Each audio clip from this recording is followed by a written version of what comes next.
participants placebo, and they will give some of them testosterone shots. And what they did towards the end of the study is they would then ask them questions as their testosterone increased about whether they still have that same level of affiliation towards their political party and or candidate, and how they feel. What they found was there was 11% decrease for those who were weakly affiliated Democrats, right? And then there was a 47% increase on people having what they call a red shift. So they shifted towards ideology towards Republicans. Now, in the same study, it showed that people who had strong affiliations, right, towards Democrats or Republicans, it had no change on them.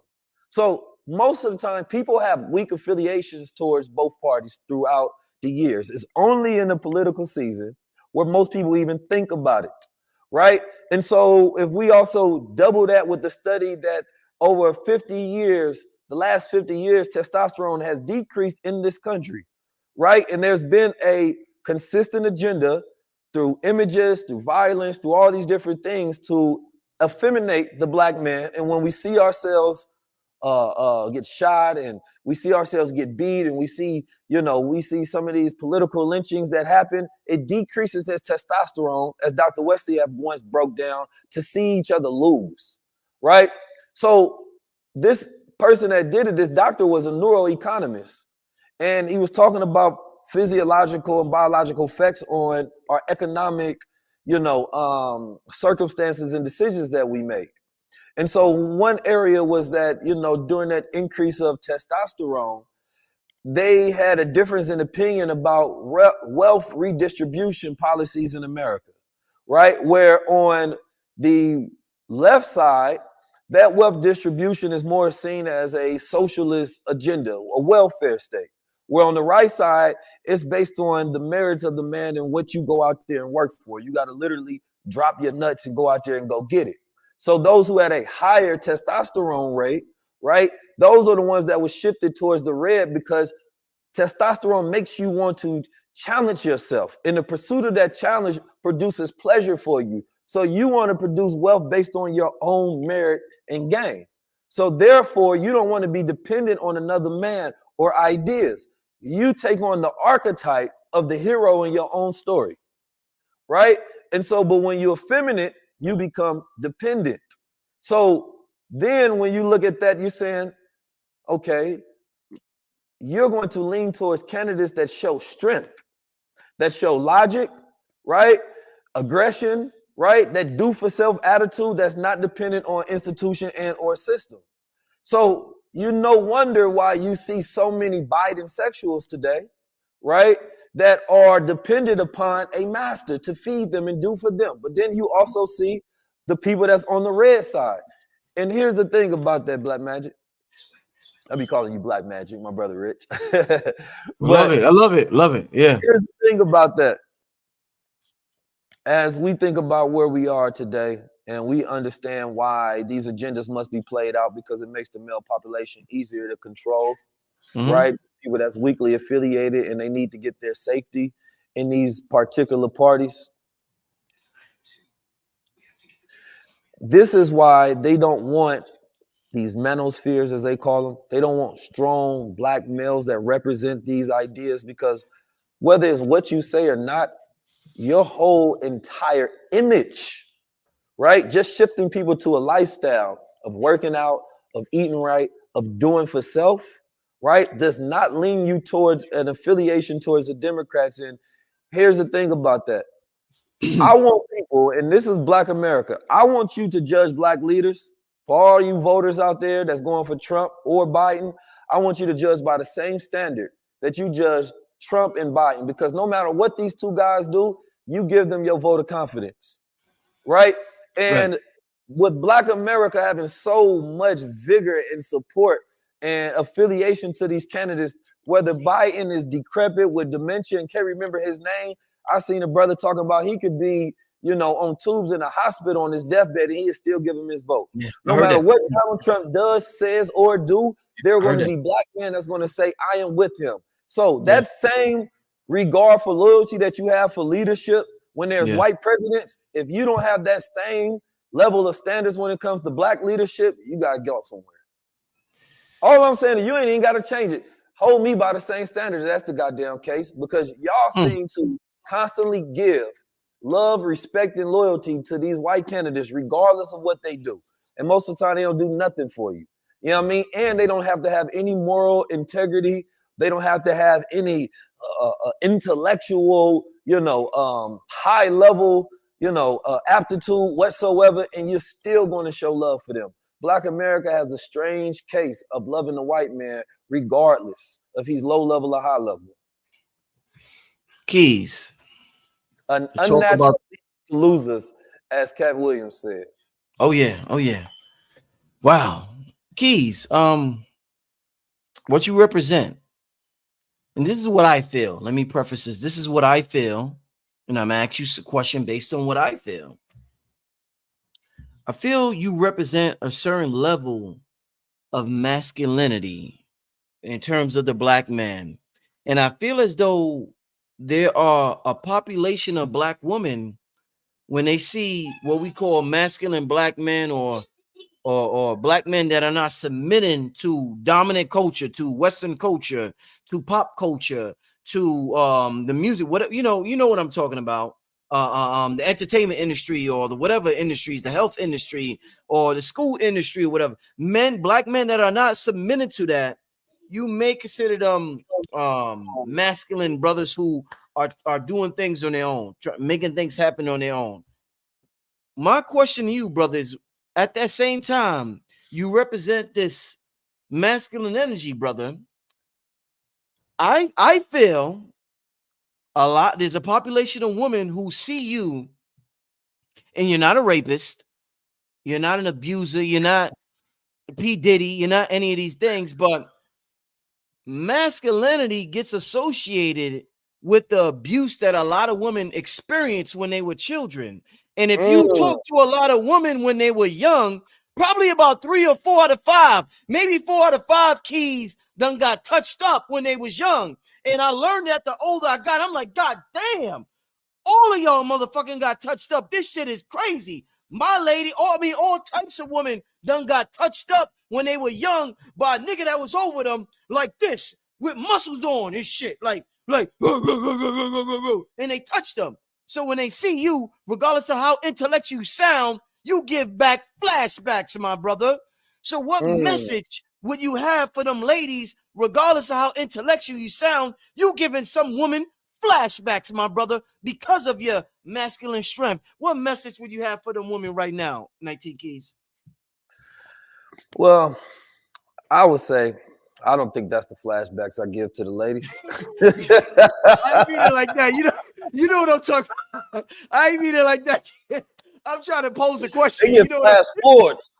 They get flash forwards about their future husband. That's what they get. They get flash forwards.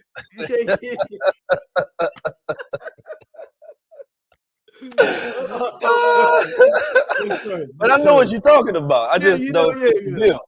I'm trying to make a point. I'm being dramatic, like Stephen A. Smith. I'm being dramatic. I think what you're talking about is hypermasculinity, which is often confused and associated with masculinity, but hyper itself is a trait, right? And so here's this thing in America. We always talk about the nice guys finish last, but we never talk about why, really. Yeah. There are, the triad of dark traits, right? Sadism, Machiavellianism, narcissism, etc. And men who have the dark traits, right? Women actually are attracted to them. Then we get why though. Brothers be like, why do women want street niggas? Why do they pick the wrong people? Because you have to look at the branch of things that are associated with those dark traits. Power, resources, protection, right? Money. Because that person that has that Machiavellian trait in dark energy, he's going to go for those things that he wants, right? He's going to be that alpha in his community. And, she says that he's powerful. Then she also relates that to safety as well. And the thing that's going to make her look at this person as a husband or whatever is he has that light trait as well, though. So it's the light and the dark balance within a man, right? That a woman loves ultimately, to where she can say, I can have a future with this man. But a man has to have power over his dark traits and his light traits. In the hyper masculine movement, there is the chaos of the dark traits not being filtered by righteousness. And this is where we get back to religion, we get back to, values. Because the dark traits, as you tap into those things, they can start to run you, right? That's when you get the narcissistic behavior. Narcissism affects everybody to a degree. Everybody's on the spectrum when it comes to narcissism, right? So we have to get into where are we at in society, because society rewards narcissism, right? It rewards it in the way of social media platforms. You make things about yourself. There's women who have whole entire campaigns and men who have whole entire platforms. It's just pictures of them. Nothing else. It's just you. Selfies have become such a huge movement. People literally walk around taking pictures, publishing that. People like that, and you're being rewarded for focusing only on yourself and projecting that outward to the world, and you're getting rewarded for that, right? And so when we talk about hyper masculinity, that was super pushed during hip hop culture in the 90s, during the gangsterism and the gangster movement that went away from, the militants and, social revolutions that we were having. And it was that street hyper masculine, disrespect women, not care. And of course, that thread has always been a part of white patriarchal, value systems in America. And so when Black men were learning how to be men and they didn't have men in their household, they would watch these figures, whether they were in their environments or whether they would watch these images on TV, right? And so as they was looking at these images on TV, we were projecting those ideas on what a man was. And you want to know the biggest reason is because we didn't have rites of passage to where we can say, this is when I became a man. Rites of passage in America is such a lost art, right? And a lost system in America that men don't have a point to where they can say, I became a man when I did this or when this happened. So you go to Native American rituals and they will send a young boy out in the woods for 3 days and he got to go fend for himself, create his own shelter. He got to hunt for his own food. That showed him he had the ability to manage himself to deal with the world. So without these rites of passage, now you have these young men taking on these hyper dark traits, thinking that that makes them a man without the psychological wholeness to be able to deal with self. And so, yes, a person that is stuck in their trauma and their triggers, they're going to look at anything that reminds them of that, right? And they're going to say, wait a minute, I'm being taken back to that same moment. I'm being taken back to that memory. But what that also represents is an unhealed psyche. And there's a lot of us healing that we don't talk about, right? The collective unconscious. We don't talk enough about the shadow self and doing the shadow work so that there's a massive healing, so the things that trigger us no longer trigger us, so that a man could be a man without triggering when there was a toxic man in your life that did you wrong. And instead of attributing that to masculinity, those traits have to be applied to a broken psyche of a man who was living in chaos, right? Who probably was touched himself, because another thing that we don't talk about, right, is all of the young males in America that have dealt with sexual predation when they were younger and didn't speak on it, right? Yeah. I know people that have spoken to me about things that happened to them when they were children. They like, man, when I was young, a young man touched me here, things of that nature. And this, as a man, it'd be hard to hear, like, damn, that happened to you, right? But you know how powerful that is to release that onto the ears of another so that they can hear it, so you're not stuck in that. And what this does is it creates this hyper attitude of trying to make up for being a man, because you don't know if that made you not a man from that happening to you. So now they feeling like, wait a minute, why that happened to me? I'm not gay. Why that happened to me? So now they're treating women a certain way. You have extra. You're trying to make up for what this hyperactivity, right? And then we get to the hypersexualization of the Black man as well, whether it's in movies, whether it's in shows, the hypersexualization of the Black woman, demeaning her so that she's seen as a harlot, right? So me and Dr. Wesley had a part 2 sit down, and we was talking about, those 3 main archetypes that are shown, right? The non-intellectual, the ignorant nigga, the gangster, right? And the slut, right? The harlot. Those are the ones that are shown the most in Black America and or rewarded. So it also goes into the psyche of, this is what I'm going to become in order to be platformed in America. A lot of these women, that are projecting themselves, like it's like they have higher morals than the things that they do, but what they do is not aligned with their moral system.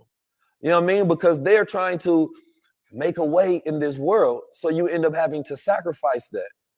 Right. So I think that what we have to do is we have to focus, all of us, myself included, because every time I speak, I always want people to understand this disclaimer. 19 Keys ain't perfect. I come from a background of gods and niggas. You know what I'm saying?